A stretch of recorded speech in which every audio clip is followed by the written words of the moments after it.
everybody, Tracy here. I am an Australian mixed media artist and I also have a whole bunch of online classes over on my website, and I'm also lucky enough to get to teach in-person workshops and retreats all over the world.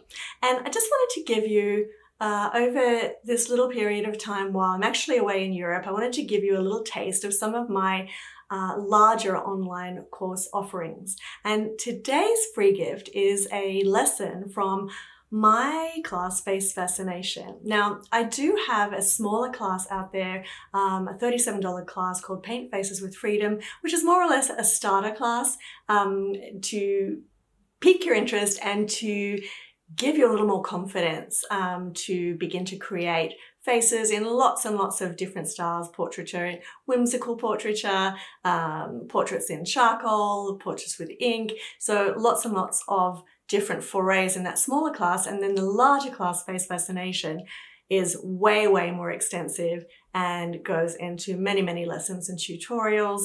And I've just had so much wonderful response to this class over the past few years. And many people who had never been comfortable painting faces or drawing faces before are now just hooked and are just really, really shining in that area. So today I just wanted to gift you a free lesson from my Face Fascination class.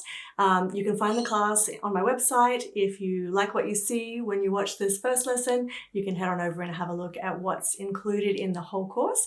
And I'll leave all those links down below. And while you're here, please don't forget to like and subscribe to my channel, and I will check in with the comments later, and I'd love to see what you think about this little lesson from Face Fascination.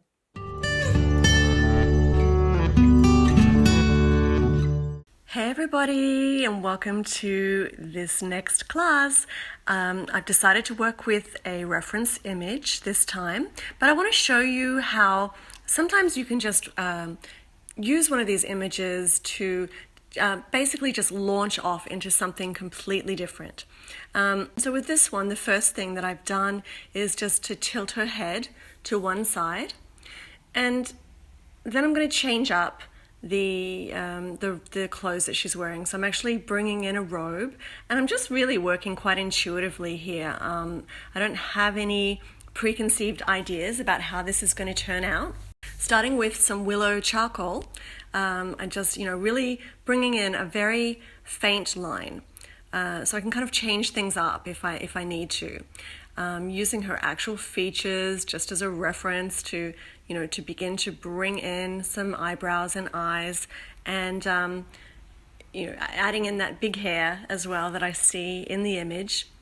There's always the chance to adjust as you move along. So you can see there how once I put the lips in, I realized that the bottom of the chin was a little bit too low. And so I've brought that up. There's no need to erase or rub out the line that was there before, because we have a lot of layers of different materials coming in.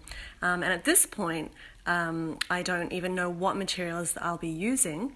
You can see that I'm actually, as I mentioned to you earlier, some of these videos I was actually speaking as I was creating. Some of them I decided to try something new and come back in with a voiceover later on. And I think there's benefits in both ways as far as teaching is concerned. It's nice to be in the moment and to see what I'm feeling and thinking as I'm making decisions, but it's also nice for me to actually have a little bit of hindsight and talk about the decisions that I made after I've had time to reflect on them. So I'm using this nickel azo yellow to come in to the background, and at that point I'm not really sure whether I'm going to keep that background color. And then often what I'll do is, if I'm using a particular color and I have it on my brush, I'll just play around with how that color feels against another color. Now, when you're doing this, just be aware that you probably don't want to mix together colors that are on the opposite side of the color wheel. So for example, purple and yellow, orange and blue, red and green. At least not at this point. Those colors will give you some more complex kind of grays and browns, and oftentimes what is referred to as muddy colors, which I don't really mind those colors. I actually think they can be quite beautiful, especially when they're set against some really bright and vivid colors. But at this point, I'm just really laying in, I'm just blocking in. And so with that dark color there that I used for her hair and cape, I just basically pulled in some Payne's Grey and then used that dirty brush that had some of the yellow on it. So, it made a nice deep color. And then coming in with some brighter colors with some cadmium red, a little bit more of the yellow, mixing those two together so that I have like a bit of a peachy color. So just working my way around the colors that I already have used, but bringing them together in various kind of different mixes, and just really blocking in those skin tones. Oftentimes, I find that students, especially if you're just starting out with your painting, sometimes, it's really hard to get past the ugly stage. So I just want you to know there is always, well, actually not always, but there is usually an ugly stage.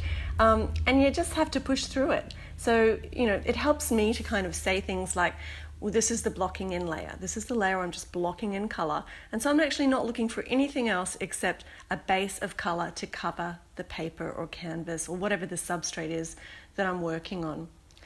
So now I'm just having fun with the way that beautiful blue is popping against those darks. So moving that around the image a little bit. And also I love the way that the blue is kind of looking against the yellow. You can see that my inspiration for the blue and the way that it pops against the yellow clearly comes from the reference image that I'm using. So I've really been inspired by that color combination, even though the portrait that I'm painting is, going to end up looking nothing like the actual image of the woman that I'm using. So, we gather inspiration from everywhere.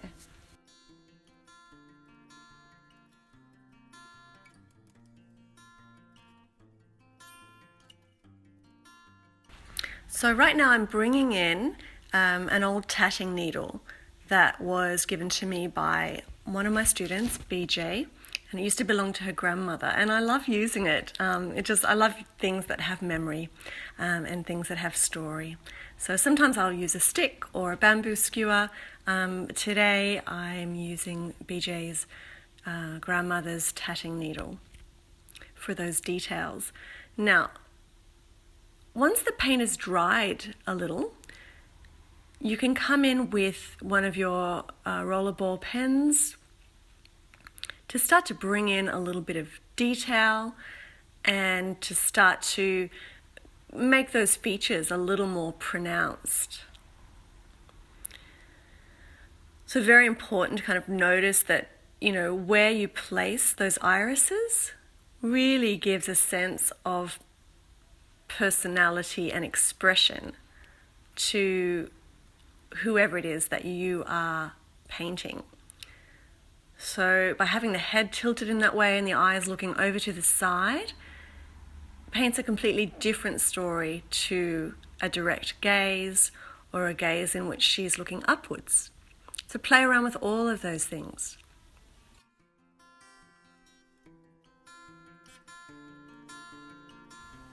I'm using the pen to deepen up, but also to give a better line to the edge of the face.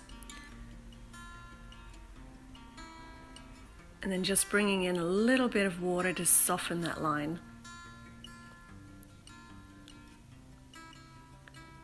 So you can see that I'm just moving back and forth with the colors that are on my palette and trying them out in different and interesting ways. Looking at the reference image, I can see that there are highlights, and so I start to kind of try out a little bit of lighter shades of the paints that I'm using to express those highlights. And then I kind of just flit around the work a little bit. So you'll see that I moved onto the leaves, but then I brought a little bit of the green of the leaves into her skin tone. So I'm being very playful with the skin tones in this one. So don't be afraid to play with color within the image as well.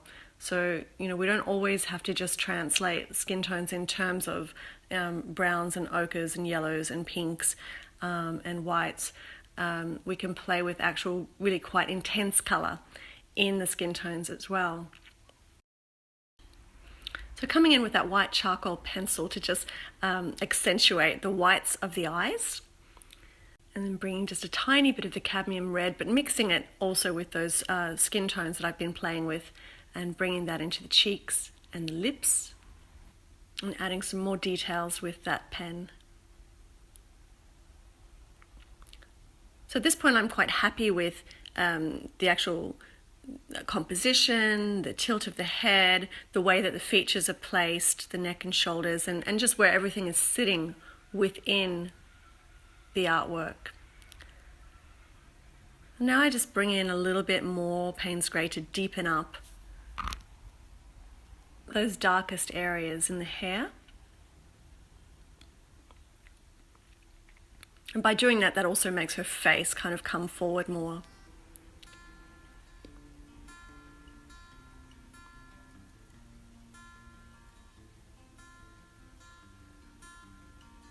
Play with those blue highlights a little bit more on the top of the image. And then I decide that I want a little bit more strength in the whites of the eye. And that's a personal thing. It's not something that is a necessity. You choose what feels right to you. So if you feel that the charcoal pencil or a white pastel, something a little softer, is enough for you, then go ahead. That's where you find the things that feel right to you, and where you find your eventual way of kind of navigating your own artworks. So with that paint and those colors that I've blocked in now being dry, I decide to jump in with some soft pastel. Looks like I'm about to jump in the soft pastel. So coming in with a beautiful turquoise in the soft pastel, bringing some purples in, a red violet, a little bit more yellow, and then just play around with blending those with your finger. Make sure you use different fingers to blend the different colors so you don't end up with mud, and keep a little bit of the pastel a little bit more energetic. So by that I mean, some areas can be blended, and other areas just leave them with their marks as they were laid down. It just gives more life to the image. By blending every single part of the pastel, you'll tend to flatten out your image, and it just won't have as much vigor to it. So you can see that when I bring in a particular color, I'll move that color around the image so that it's in more than one place.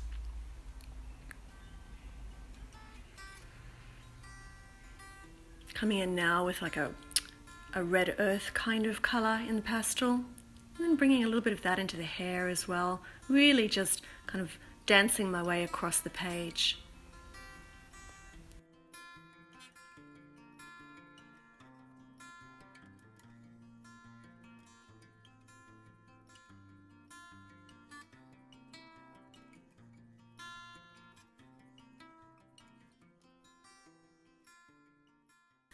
And at this point, I decide that I want to try something different in the background. The initial layer of the yellow is there's just something about it, it's not doing it for me. Now, I could actually stay with it. Perhaps what it is that it's just a little bit too much of a transparent layer. And I could stay with it and actually just layer it up with several more layers of the yellow and give it a bit more bulk. But I decide to do something a little different, and I come in with a little bit of the red pastel to see how that feels. So what I want you to know here is that there's a lot of back and forth that goes on. So just because I moved away from the paint and moved into the pastels doesn't mean that I can't revisit the paint and and play with that. So really I am just trying things out right now. So I think what I'm attempting to kind of go for here is a balance between, as I mentioned before, that feeling of the energy of the broken mark of the pastel and the more, I guess, smooth rendition of the paint. Trying those highlights again.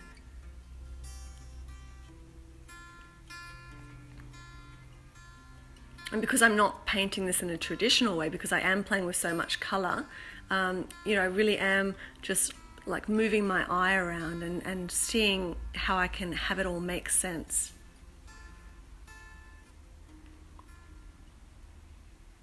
So I want this piece to be somewhere between whimsical and more realistic. So, you know, a lot of times if you're working on a more whimsical piece, you might not really worry about the highlights at all. So here I'm you know, taking those highlights into consideration, but I'm not being that literal with them as far as where they should go if there was one particular light source. So I'm really playing with color and form and just a little bit of a suggestion or a hint of light.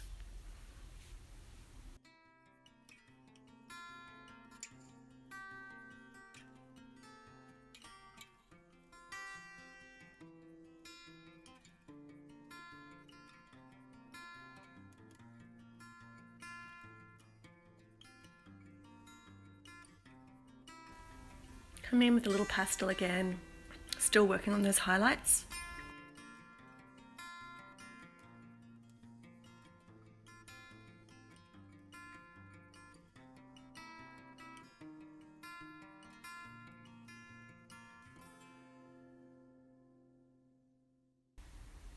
And then realizing that the red is not doing it for me either. And I think there was something in the way that that blue was just popping against those colors that made me reach for this beautiful, well, it's actually ultramarine blue. It's a light ultramarine blue.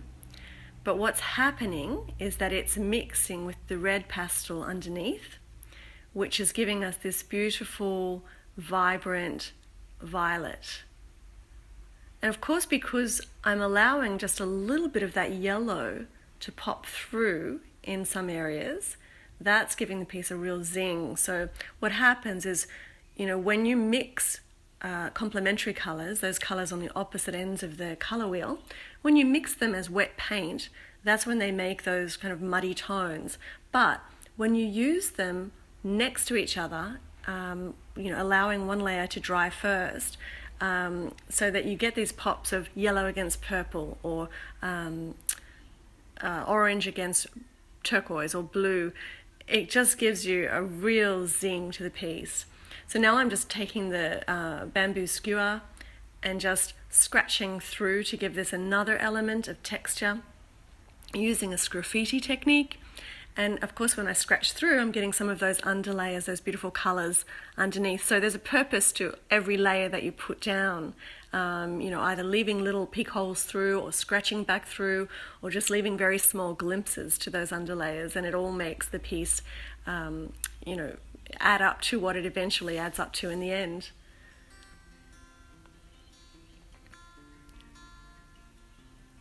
So at this point, I'm just bringing in very small details and adding just a little more zing to her face, a little pink pastel in some areas over the top of the paint.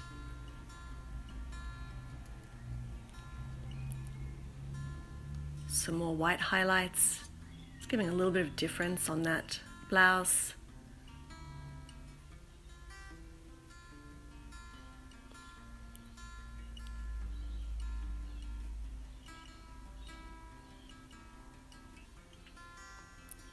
And just going for it with the highlight right towards the end here. You can use your finger to blend, or if you have a blending stump, especially for smaller areas, you might want to bring that in.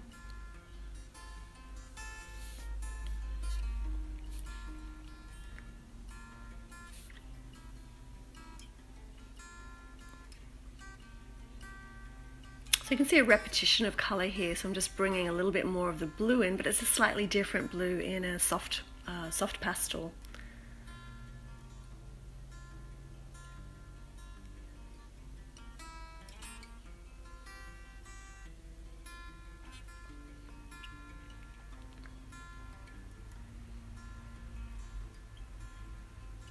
There's a real push and pull between, as I'm adding these layers of pastel, between what I leave soft and what I leave with that more energetic broken application.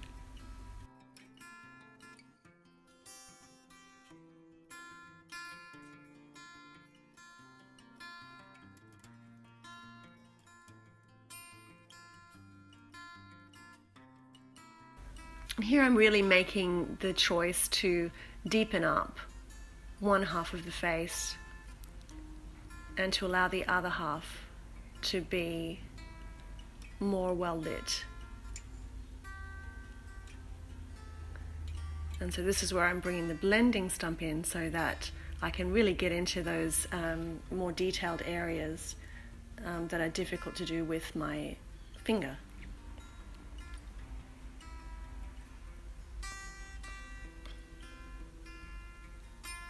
I'm coming in with the charcoal, with a white charcoal pencil,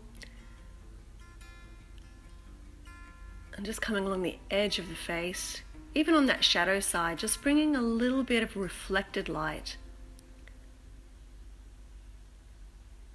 Because there's always going to be light bouncing up from the surface below as well. And so you can see now I'm talking about the light, whereas before I really wasn't sure whether I was going to pay much attention to, creating something that looks like it has a particular light source. But at this point, I'm making the decision that I will push it that little bit further.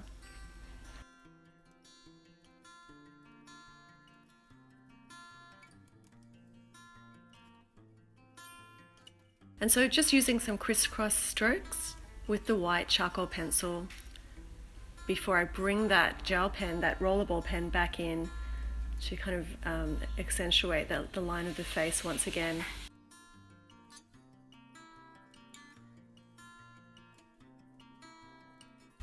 I'm just bringing in a small brush now, just slightly wet, and you can see that I'm using that wet brush to just move around into some of the areas of pastel and just dampen them up a bit, and that will actually help with blending some of those colors that are next to each other together. Coming in with my fingers, just, it's always good to just mix things up and apply your materials in ways that are diverse.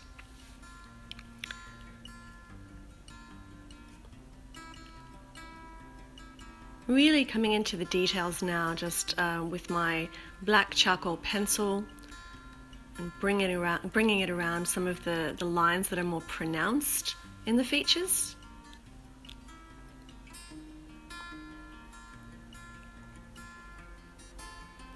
And then adding even more depth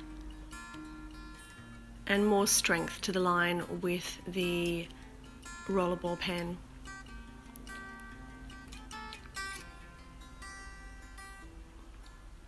So you can see little by little that she's coming to life with each move that I make.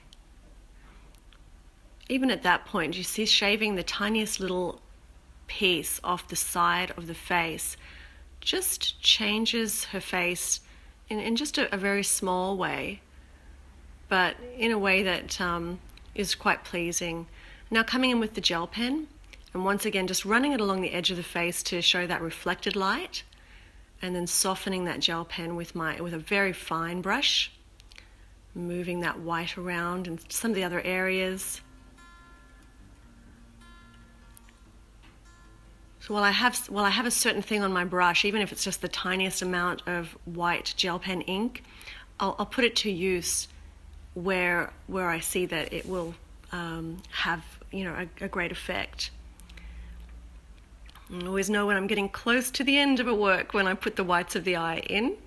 And usually I think I'm finished, but then there's usually just a few other little pieces that I'll kind of work my way around. Knowing when you're finished, that's that huge question that students always ask, how do you know when you're finished? I don't think that there's an actual definitive answer or formula for that. For me, it's just a knowingness that I feel right with where the piece is, but I think it's also the accumulation of many hours of working on my art that has led me to a place where, you know, I know more intuitively when a piece is finished to my particular liking. Because we're all different, and you know, for somebody else this piece might be finished with another hour's worth of work, and for somebody else this piece might have been finished 10-15 minutes ago. So it really is a personal thing. So I really am happy with the way that she has turned out. I've decided to name her Esperanza. And I think it's a really fun thing to do, to give your characters names if there is, you know, if they really speak to you.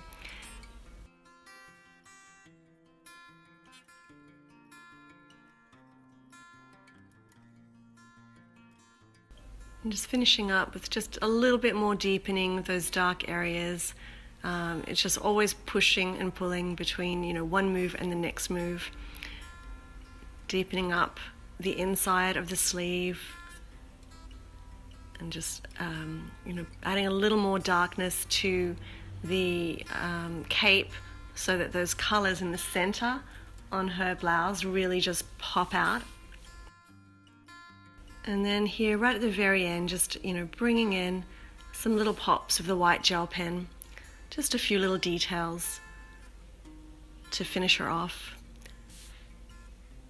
And so I hope that you've, you know, really enjoyed this tutorial. And really looking forward to seeing which characters emerge for you, which reference images you've decided to use, and then how you've chosen certain inspiration from those reference images to create your own work. Thanks for joining me in this tutorial, and I'll see you in the next one.